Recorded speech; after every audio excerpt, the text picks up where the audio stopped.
Hello all of you out there, and in today's video I'm going to share with you the top 10 most elite Ark dinos. And first up on the list we have the Caro, and this creature really does just feel premium and elite to me whenever I use it, albeit it isn't the most powerful creature out there, and loads of people prefer the Aloe over this thing.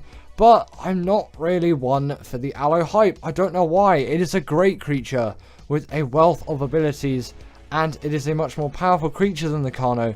But I just don't like using it at all, and I have no idea why really. But when I use the Caro, I absolutely love this thing for so many reasons.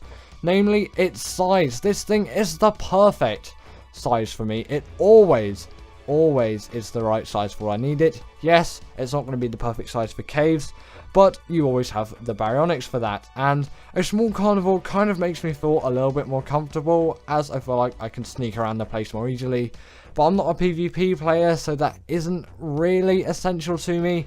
And also I do like the speed and the stamina that the Caro has too, which some other carnivores lack.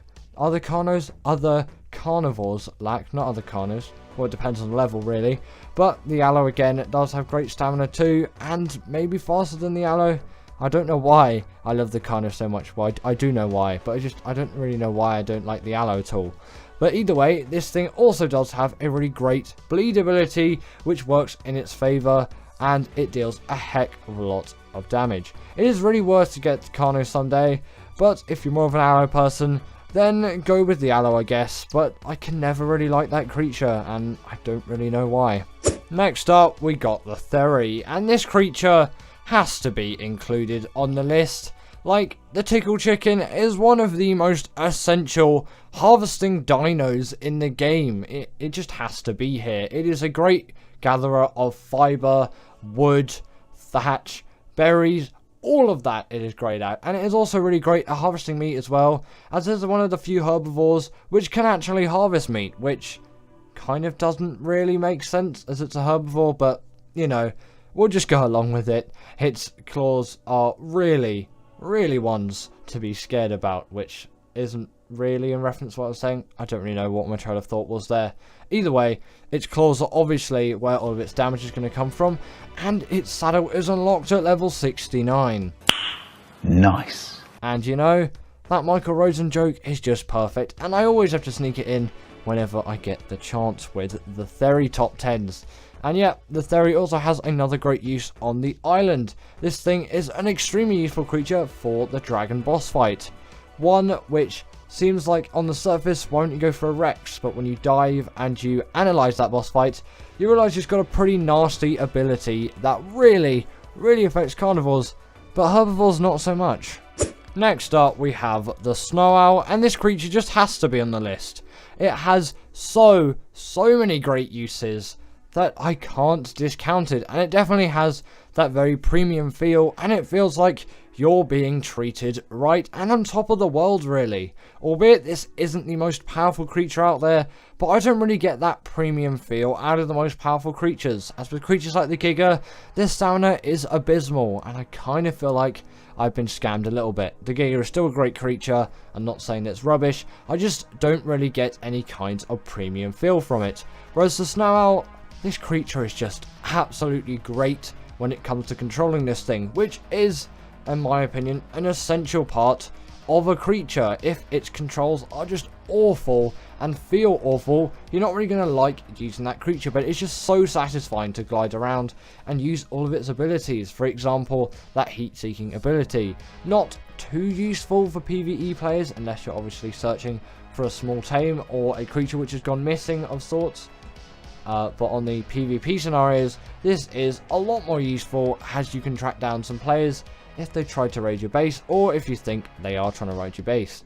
Also, you want to level up loads of stamina on these things, as they heal really quickly, obviously when they have enough stamina, because that's an ability where they have, which you've seen there, they will essentially just freeze all the creatures around them in a radius, and then boom, like that, they heal up, which is actually slightly better than the Daedon's healing ability in some cases. unless there's just loads of enemy creatures around in your near proximity, as you're also going to be healing up those. But if you're healing up a wild creature, which you're trying to tame, as you've just chucked loads of Trancaros into it, and it's about to die, that's a really useful PvE scenario for it. Now, I talked about the Barry earlier, and the Barry just has to be on this list. This is probably the best caving creature next to the Shadowman, in my opinion. That is another great caving creature, but I still always go back to the Barry, probably mainly for nostalgia reasons, as you could say so many things which are better about the Shadowman than the Baryonyx, especially when it comes to mobility. But still, the Baryonyx is a very mobile creature, and for its day, when it came out, this was like it was just the best at caving. And sadly, it's been overtaken by creatures like the Shadowman, but I still use this thing for some reason, because nostalgia's a big thing in my Ark playing. I know I'm not the most efficient player. Some people will get angry at me for that, but I just love the nostalgia around this creature. But it is still definitely a very useful one to this day, which many people use, again, for that caving. But why is it so good for caving? Mainly, obviously, because its size, and the fact that for its size, it deals a really nice amount of damage and has a good enough health stat to keep up with it, as you don't need the biggest health pool for cave runs, as you're probably not going to be in there for that long. And if you press right click too, these things will do a spin attack, which can stun creatures up to the size of a Megalodon, and it is a good shout if you want to do some underwater caves too, due to that ability obviously. Speaking of the Shadowman, we do have the Shadowman next, and I have to put this thing higher than the Barry. Like, I love the Barry so much, but for everything else apart from caving, the Shadowman just has such a premium and elite feel to it. If the Xboxes were to sell the 360 elites again, the Shadowman would definitely be the chosen creature over something like the Baryonyx. Again, its mobility and its controls, they just feel so smooth. Like, just look how high this thing can jump. It's absolutely insane. These things can travel immense distances, and for land creatures, it's insane. And if this came out on Ark the Island in 2015, people would have been so shocked. But you know, Gen 2 is a really OP map, and it isn't just great in the skies as well, it feels amazing in the water too. Don't take that out of context. I plead you not to take that sentence out of context. But their only real downside is obviously the fact that the taming method is absolutely awful, or at least it is to me, but you know, a lot of people agree with that statement. Right, next up we have the Reaper. Obviously the Reaper Queen, no, the Reaper King, not the Reaper Queen. What am I talking about? You can't tame Reaper Queens, you can tame Reaper Kings. But for some reason, I made this bureau with a Reaper Queen. Don't ask why. If you spotted that, well done. You can effectively identify a Reaper Queen apart from a Reaper King. But either way, the point still stands, it is still a Reaper of sorts. Obviously, no Reaper Queen tames, that doesn't exist. Reaper King tames. In terms of their taming method though, it is definitely one which somehow feels premium, even though it is one of the most annoying taming methods in the game probably, and there's so many steps to it. But once you do it, and while you're doing it, you just feel like you're on top of the world, as long as it's going well. If it's going awful, then the premium experience is not there. But once tamed, you really do feel all of the effort that you put in. This creature is so powerful, and it just tears through everything on Arboration, and nothing really can compare to it. And if you want to add a little other Arboration creature as an honorable mention, it's not little, the Karkanos is a pretty elite feeling creature as well, but sadly, obviously, it has not made this list. Now we have the Mwing, and when it comes to travelling, this creature simply has to be put here. Its controls feel so good, and my main claim to fame with this creature is the fact that I have done the Alpha Mwing race mission with this thing, which a beginner Mwynger, if that's the correct verb, Mwynger, is that real? It's a verb now, Mwynger. It's not. It wouldn't be a verb. What am I talking about? Either way, a beginner Mwynger wouldn't be able to do it on Alpha. Probably on Gamma though, that is quite an easy mission to do on Gamma. But in terms of obviously their premium feel, these things feel even more premium due to the level you actually get these things at. And on Gen 2 you can get these things as early as level 19 and use them as early as level 19 because that's when the saddle's unlocked. Obviously you can tame one before then, but you unlock the saddle for this thing before you even unlock Trancaros, and that's insane because every single time I've tamed this thing I've used Trancaros, apart from one which I did with the club, so technically that's a lie. Also, they do have a very premium feel when it comes to the milk which they produce, being a portable feeding trough, and it just gets a lot of the hassle away from breeding. And they can gather berries too. It really feels like this creature is just packed with every ability which you could really want out of it. In at number 3 is the RG, and the RG just has to be put in that top 3, as the RG is that creature which I always look to when I go for metal runs, and the premiumness, if that's even a word, over the Pteranodon is insane. In fact, that even sometimes in my gameplay I won't even go for a Pteranodon, I'll just go straight for this creature if I fell up to taming it, as I usually don't trap these things, as I'm a bit stupid when it comes to taming RGs, so I usually give myself a really horrible time with these creatures, which is sometimes why I struggle to tame these things. It's really stupid. I should just make a trap. They're not that difficult to tame. They really aren't. I wouldn't say they're difficult at all. Just, I like to play Ark the difficult way. Does anyone else do that with RGs as well, or is that just me? Also, in terms of the creatures which they can pick up as well, they can pick up a Wealth, and the Doedicurus and Anki are going to be great pairings with this thing, as they are great gatherers of resources, and it is really the creature which is going to transport you from areas of when you're gathering resources, as it has weight reduction on things like metal, crystal, obsidian, those resources which are obviously, don't know why I can say obviously there, very essential to any Ark player's life in terms of, you know, actually completing the game. They're very useful resources. Also, its saddle actually has a portable smithy, which not many other creatures have, and it has a nice little neat regen ability on top of all of that too. So why don't you just tame the RG? Just tame this thing. In at number 2, we have the Desmodus. And is there any creature which really treats you better than the creature which is in at number 1 on this list? Obviously, this is in at number 2. Well, not really, and that is obviously why it is in at number 2. This creature feels so elite in its form, like nothing really gets better than Desmodus, apart from taking number 1. But in terms of its uses, that Sanguine Elixir is an absolute game changer for doing any kind of taming, as a third of it's done for you, and for official Ark players out there, that is an absolute godsend, and I'm sure you'll be taming these things as quickly as you possibly can. And someone said recently, well, this thing really isn't a great creature because it can't pick up stuff, and I don't really use that out of a flyer, surprisingly, and I prefer all the other abilities this thing has, like gliding, being able to go invisible, not on the Extinction Wastelands as it's never night, don't know why I chose this map, and also just the fact of how cool this creature is to ride around. I don't need that ability, and it doesn't need it at all. And in at number 1 is the Deinonychus, and I just have to put this thing in at the number 1 spot, as its controls feel great, and all of its abilities, which I'll get to in a second, are so good, not even any other Ark creature can actually have the claim to fame ability which this creature wields. Obviously, why it is just such a useful creature. Its first ability, obviously being that it can, obviously, what am I saying? The first ability, sorry, the fact that it can grapple onto creatures and just absolutely tear them to shreds. And that is something which you can't see on any other Ark creature. It has that, and it has even more abilities too. Obviously, it's going to have that pack buff, and the bleed ability that you saw there is going to deal bleed damage, which is great for any carnivore to have. I was going to say essential there. It's not, as not all carnivores have the bleed ability.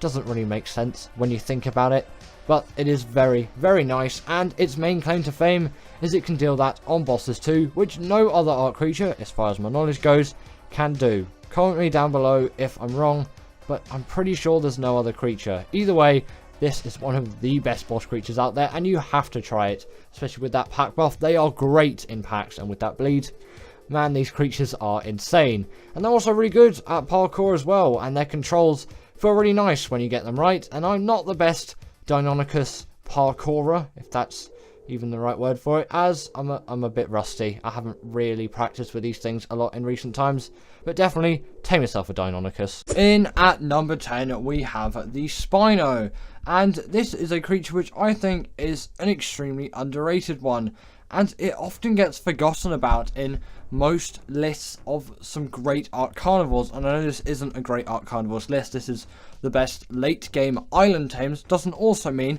that they have to be tamed in the late game. I am slightly twisting the definitions around a bit, but there's only really one creature which kind of falls into that slot because it's technically really a mid-game creature.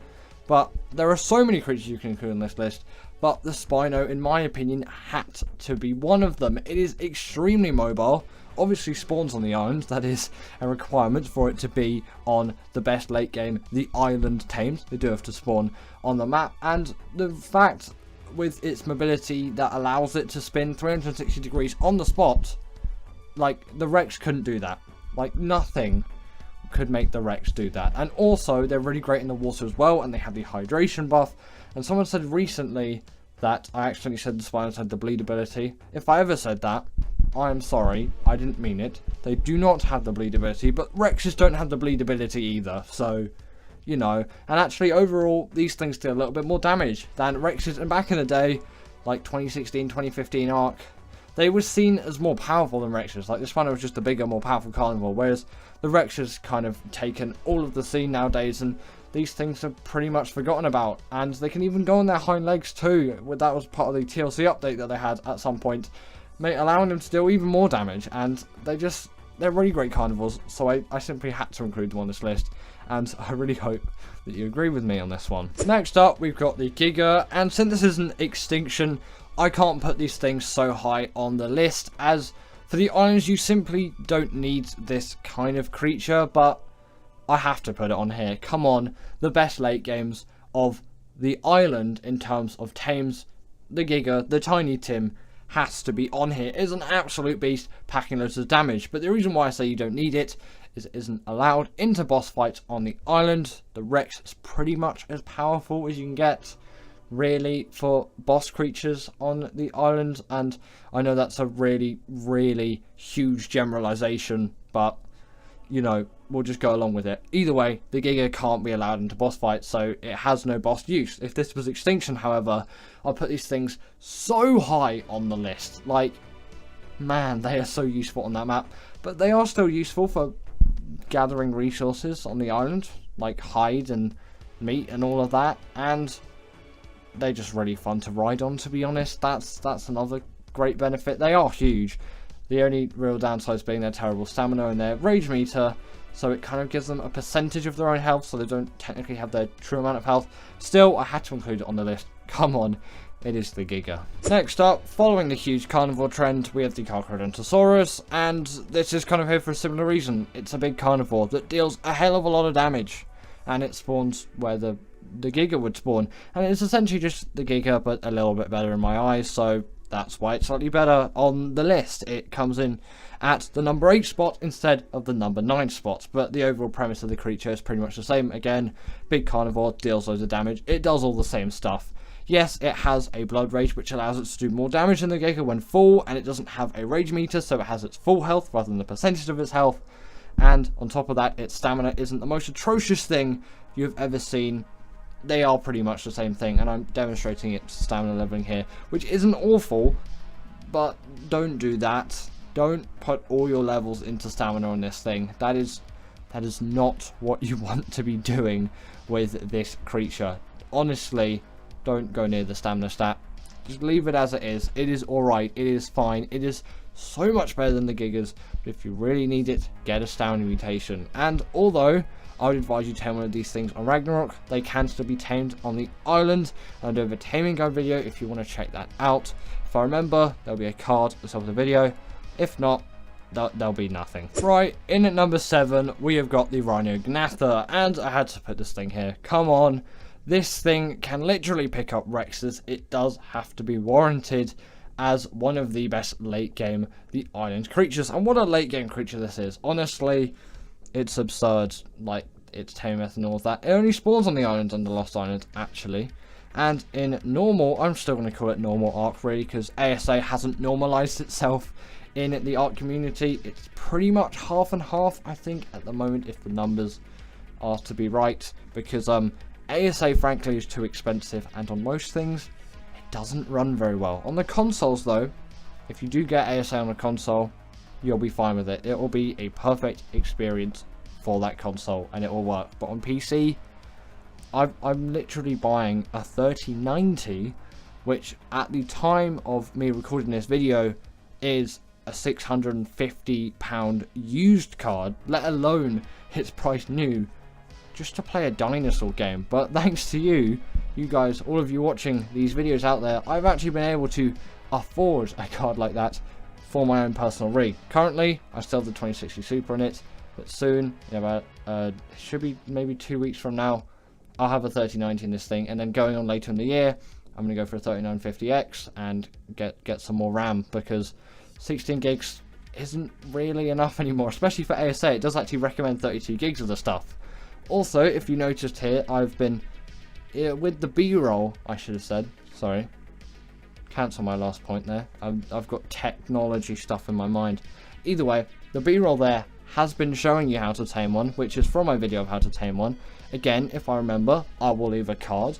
If not, there won't be a card there, and you just have to look up Rhogther. But the same method for the Rhogther is pretty much an exact copy of the Reaper taming method, so if you know that, then you'll be fine.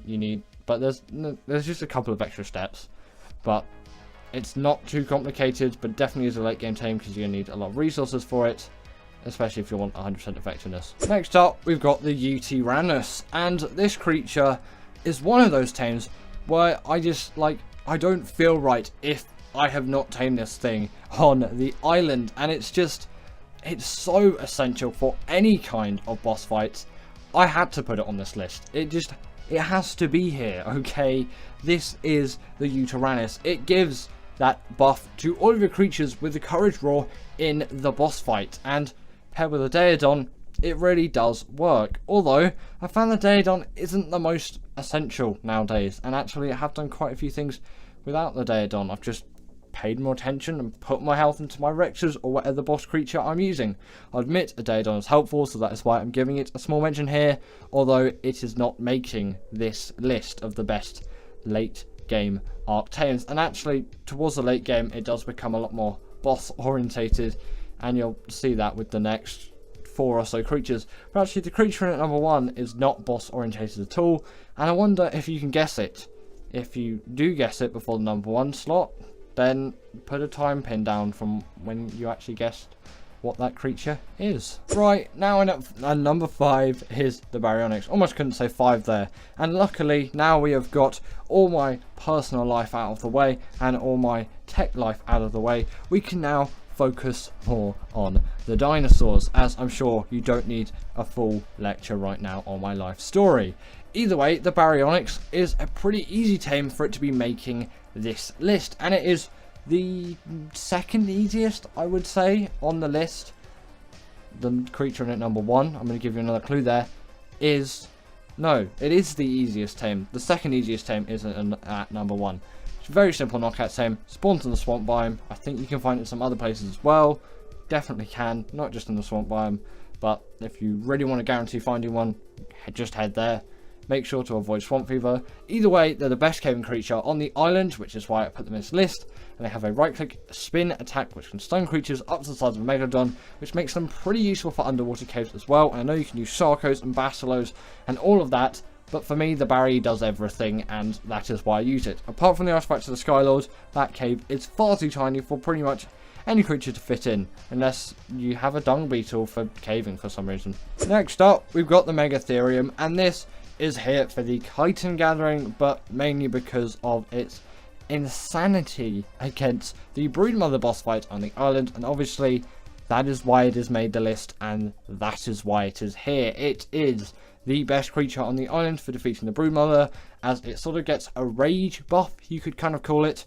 Not in the case of what the Giga has, or it's very similar to the Carcharodontosaurus's Blood Rage, although it doesn't really involve blood, and a sort of alpha buff glow to it, and essentially once it's killed an insect, it will deal absurd damage to just everything, and I think there's a 500-second time or something like that. But considering the Broodmother constantly spawns spider minions at you, pretty stupid of it, I know, they will constantly replenish that buff, so that buff will always be active, and in the presence of a Yuti buffing them even further, you can have yourself a pretty insane army against insects, as I think it gives them damage, and then obviously some damage reduction on top of that as well. And again, you're going to get a lot of chitin from that Broodmother boss fight, so I guess if you want loads of chitin instead of going to the insect cave, just do the Gamma Broodmother a lot, or you can do the Alpha Broodmother or the Beta one. It doesn't really matter. Any Broodmother stage will work perfectly with this thing. No issues at all. They are the go-to for the Broodmother, which is obviously why I've had to put them on this list. And in a second you'll see what that buff looks like, and you know, maybe you can see what I mean by it looks alpha buff like. In at number 3 we have the Theory, and this creature had to be in here. Firstly because its saddle is unlocked at level 69. Nice. I know, that is a very nice one. Obviously makes this thing the perfect Ark creature. There is nothing better than it.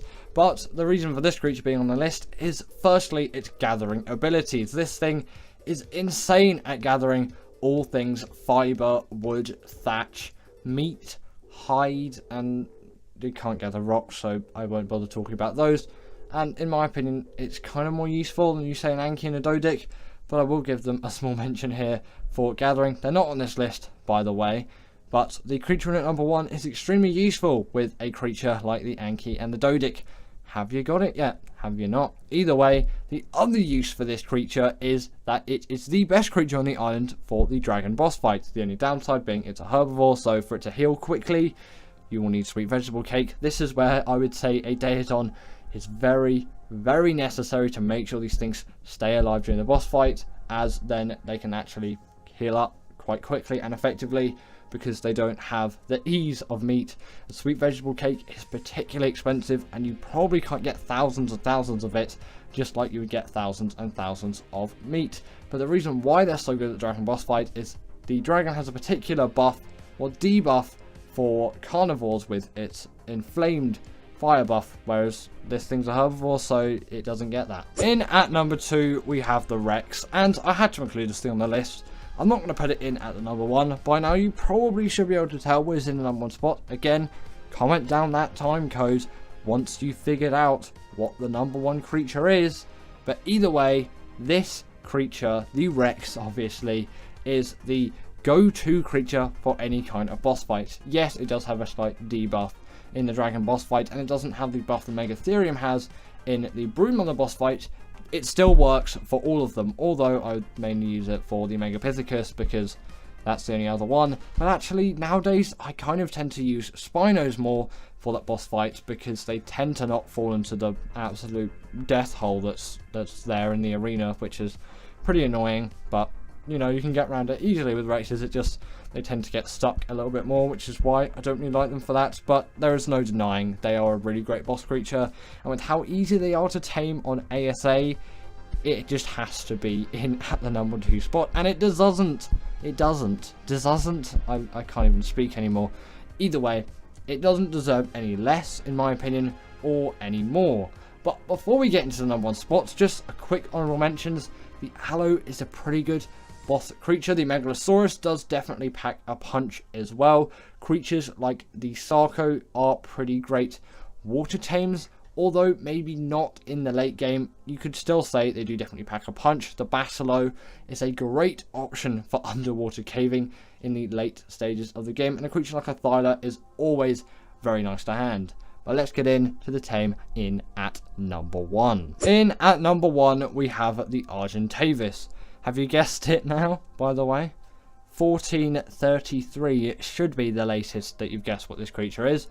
Either way, this, in my opinion, is the best Ark late game tame for the island. It is just such a useful flyer for travelling from A to B. With Cryopods you can travel with any creatures which you want, and it is always my go-to flyer. And if flyer speed leveling was still a thing, then maybe I would go for a Quetz, but they are so slow, and also I still prefer the Argy in a lot of ways. Although it can't pick up as much as a Quetzal, it is faster than the Quetzal, and it has weight reduction on many resources like metal, crystal and obsidian, making it a go-to for all of that metal farming. And metal is an essential resource in Ark Ready. To actually complete it, you'll want at least some flat gear, and you'll probably want a pump action shotgun, and obviously metal tools so you can make your gathering process as efficient as possible, and when paired with an Anki and a Dodik, you have yourself an even better creature. And they are so easy to tame. That's how they're being unlocked at level 68. Yes, just one off the perfect level, at least I'm pretty sure it's 68. It's either 68 or 62. It is somewhere in the 60 sort of range, but before level 69, obviously. But yes, in my opinion, the RG is the best. Its saddle also acts as a portable smithy, and it has a really nice regen buff too. You really can't live on the island without an RG in my opinion. But anyway, that is the end of today's video, and I want to know down in the comments below also when you figured out that the RG was in at number 1 and your favourite late game tame for the island, and did you agree with this list also? And I will see you all later.